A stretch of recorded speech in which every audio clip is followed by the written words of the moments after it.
Ever wondered why some of us always remain busy and yet fail to achieve our targets?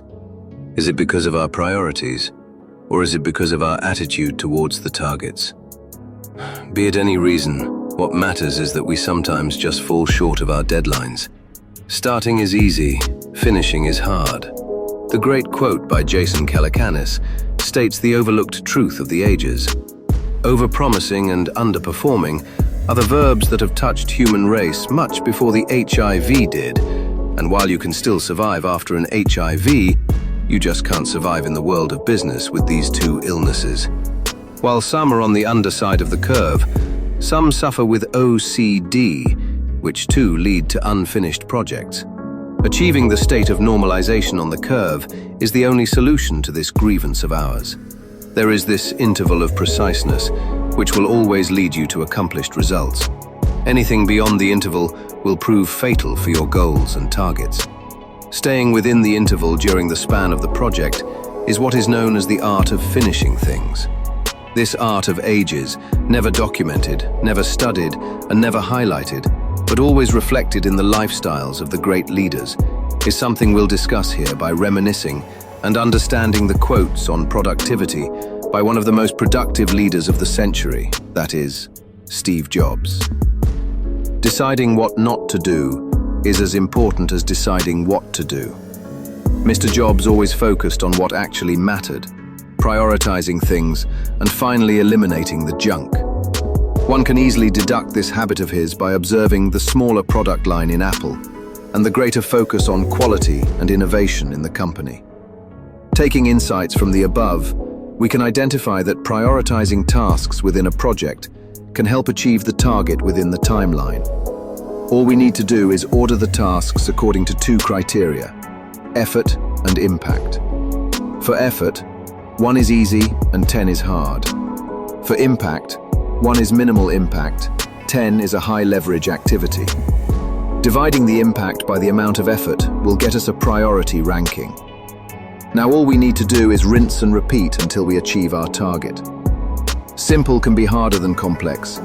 You have to work hard to get your thinking clean to make it simple. But it's worth it in the end, because once you get there, you can move mountains. Seek simplicity is what Mr. Jobs used to emphasize upon. Mr. Jobs learned to admire simplicity while working at Atari. Games needed no manual and could be easily understood in seconds. The only instructions for its Star Trek game were 1. Insert quarter. 2. Avoid Klingons. We have this habit of complexifying even the simplest of tasks. And here this gentleman is talking about seeking simplicity. Yeah, he is right. Keeping it simple is harder than the other way around.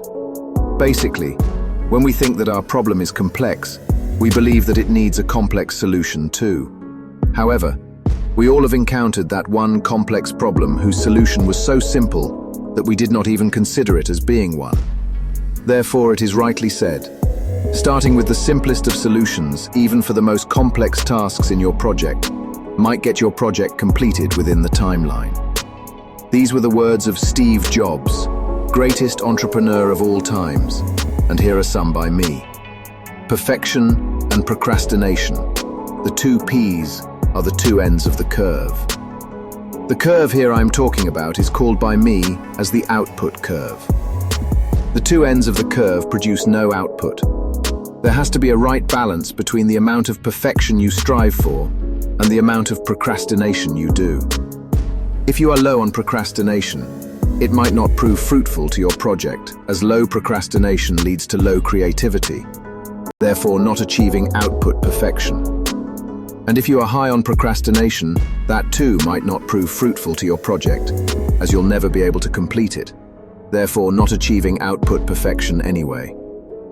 Only if you are in the interval of preciseness will you be able to achieve an output of perfection. An output of perfection doesn't really mean the best output that can be produced, but the output with all the requirements within the timeline. So how to end up within the interval? Drafting and revising, drafting and revising, drafting and revising, till you achieve the target within the timeline. Staying within the interval is the art of finishing things, which rather depends on individual to individual for how he manages to stay, a very subjective topic. That's why it's never been documented in the past. However, I have tried to come up with the technical/scientific version of the art. The practical version is what you have to come up with eventually.